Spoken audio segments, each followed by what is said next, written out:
All right.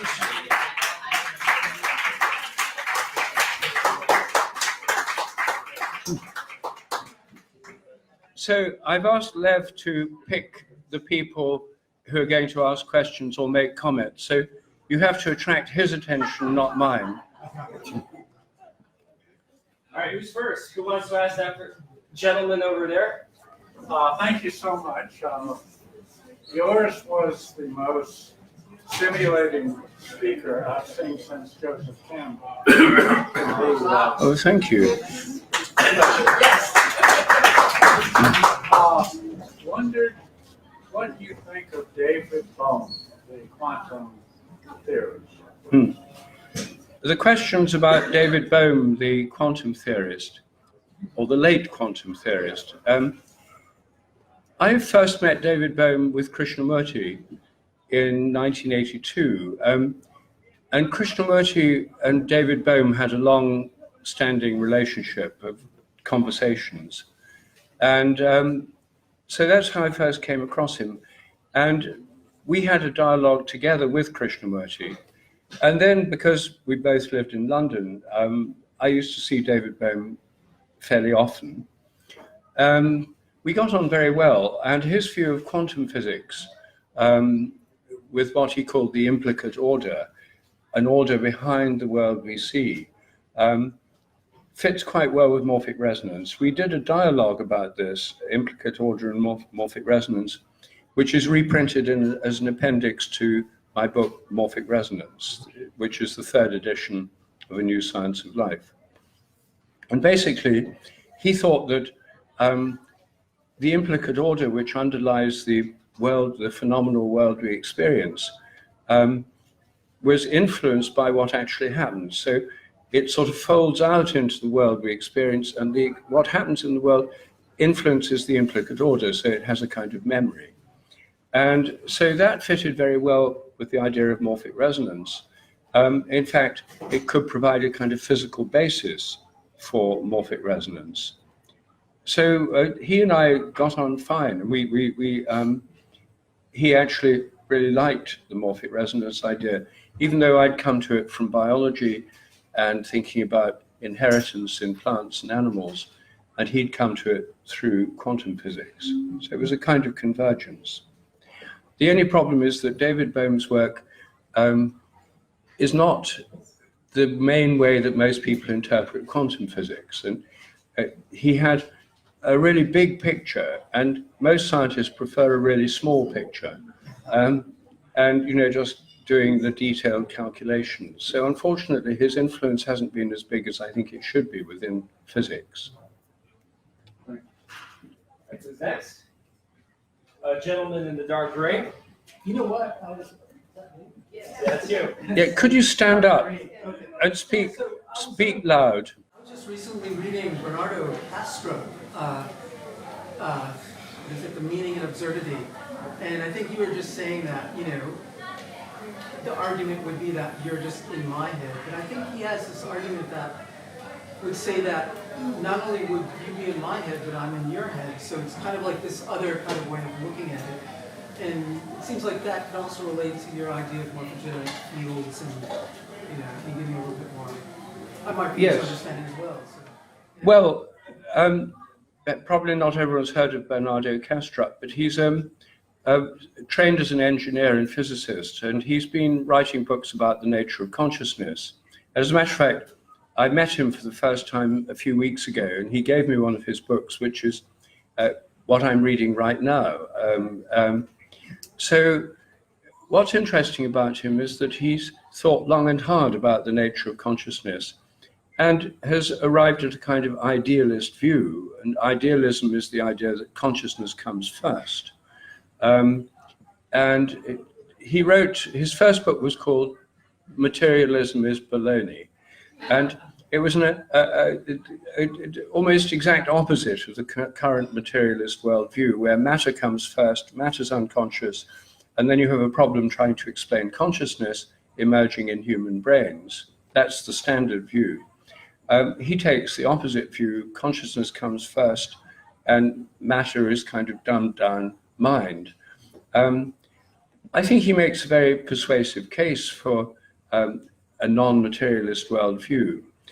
I myself think that don't really like just pure idealism. You know, it's all just mind. I think there's more to the universe than that.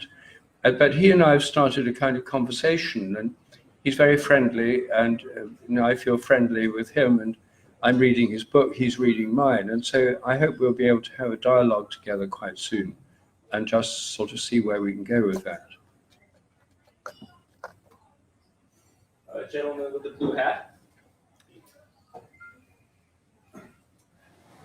Yes. I hope I have this correct, but was it your work that was alleged to be fit for burning by one of the English magazines, Nature or something like that? Yes. So I wonder what you thought of that, and did you ever get an apology? No. The question is about, my first book, A New Science of Life, was published in 1981, and it's now in its third edition, but the third American edition has been retitled Morphic Resonance, and it's fully updated.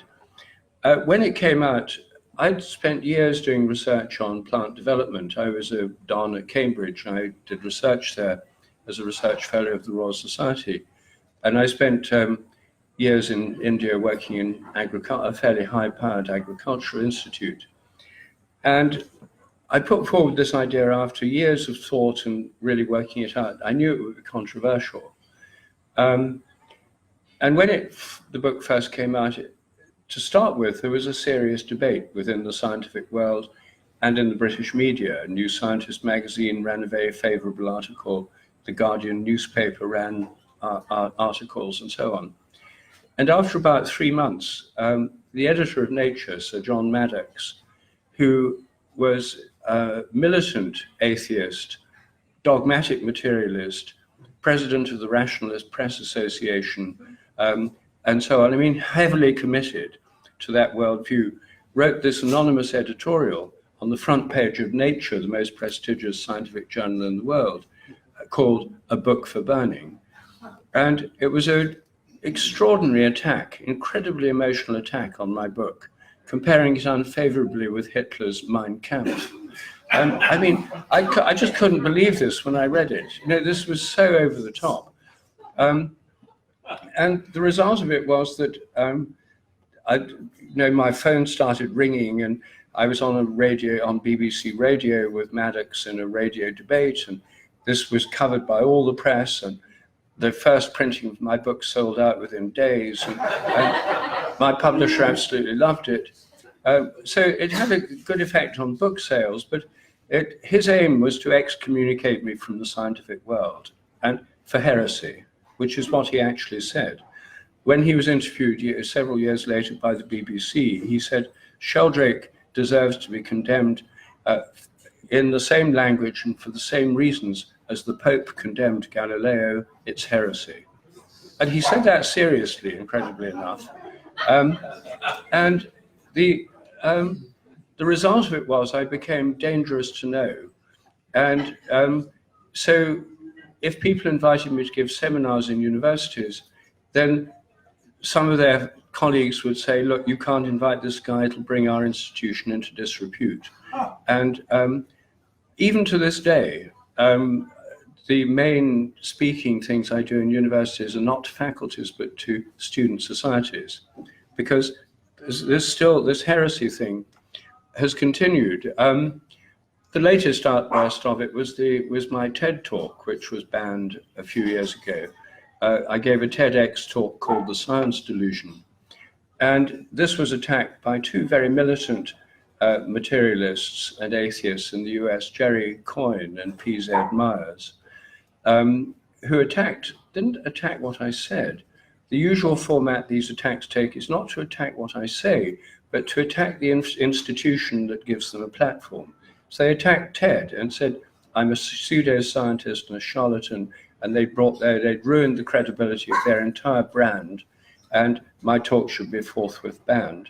And foolishly, they did what they suggested. They took it off their website. when they took it off the website, it had 35,000 views. It's now had about 5 million.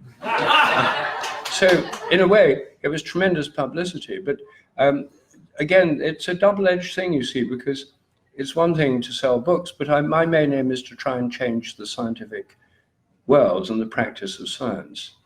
And to this day, no student has been able to do a PhD on morphic resonance in any university, because even though lots of people have wanted to do that, they're told by the professors, if you do this, you'll destroy your career before you even start.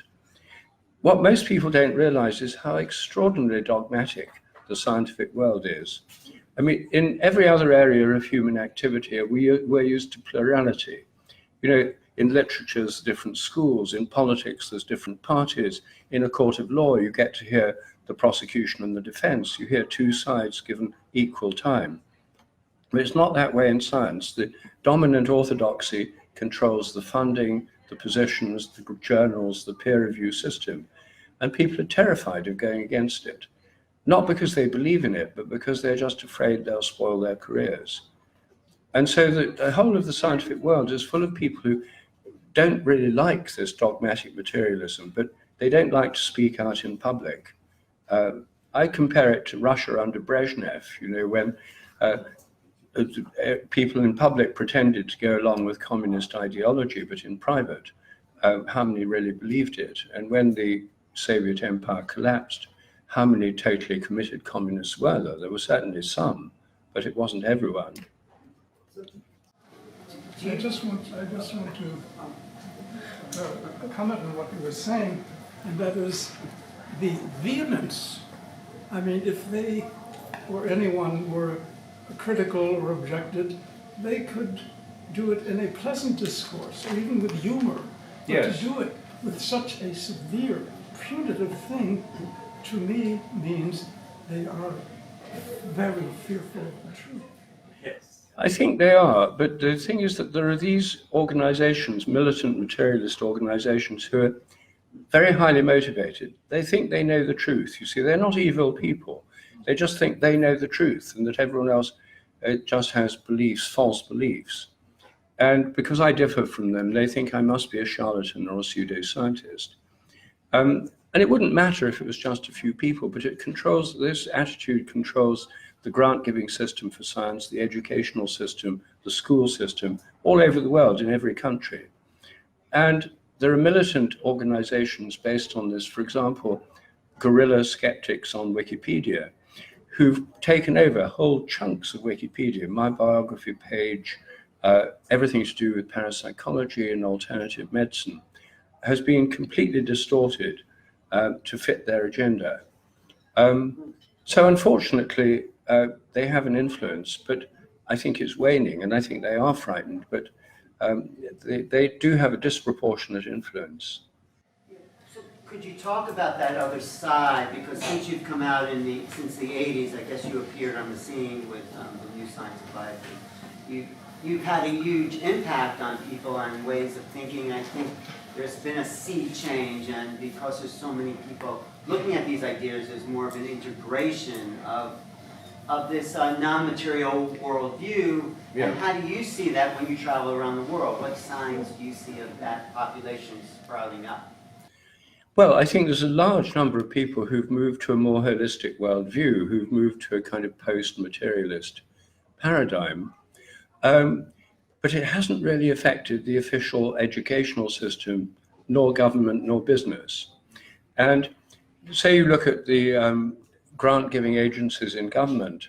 In Britain, for example, the Medical Research Council is the government-funded body for medical research. And how much money do they spend on alternative and complementary medicine? The answer is absolutely nothing, because they're convinced these people are all quacks and charlatans, despite the fact millions of British people go to alternative practitioners. And in fact, they've just closed down most medical research labs and centralized them all in one big one in London called the Francis Crick Institute. And Francis Crick was a molecular biologist, not a doctor.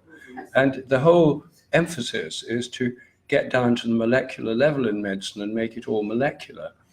about tests and molecules and drugs and genome sequencing and so on, but missing out everything to do with people's attitude, well-being, all aspects of alternative medicine. So although there's a big change in the general population, it hasn't affected our scientific and educational institutions yet. Well, they say science changes one funeral at a time. Well, it doesn't actually. I mean, the young people going into science today, most of them don't believe this, but they know that if they step out of line, they won't get jobs and careers. And it was much easier to get jobs in the 60s and 70s. Now, for everyone who does a PhD, only about 30% of them are going to get tenured academic positions. The rest will do 2 or 3 low-paid postdoc positions, and then at age 35 be spat out into the employment pool with unusable specialized skills. What do you think to make a difference? Well, I spend quite a bit of time thinking about that. One is to have alternative funding sources. There are now lots of billionaires with far more money than they can spend on private yachts and apartments in Manhattan and things. So, once they've got all that, they've still got billions left over. And I think if some of them could be persuaded to fund alternative science, they'd make a huge difference. I have actually been talking to several billionaires. Some of them have got rich through tech type things. They like the idea of science. One of them told me that he's actually giving something like $20 million a year to MIT for their research, and told them he wants them to use some of it for maverick, paradigm-breaking, truly innovative research. And I said to him, well, what are they actually doing? He said, they're doing brain scans and genomics. And I said, well, that's just totally conventional. He said, yes, I'm so frustrated by it because, that's just what I don't want them to do, but they take the money and then they just do all this conventional stuff. So it's a problem, but I have met several billionaires in the last few years who would like to make a difference. None of them have actually written a check to do anything. Well, he's tried to. So I know it's a very difficult problem, and it's certainly not the case that most scientists are committed to this materialist reductionist worldview. A minority are, but the others are just doing it for their career. They have to go along with it.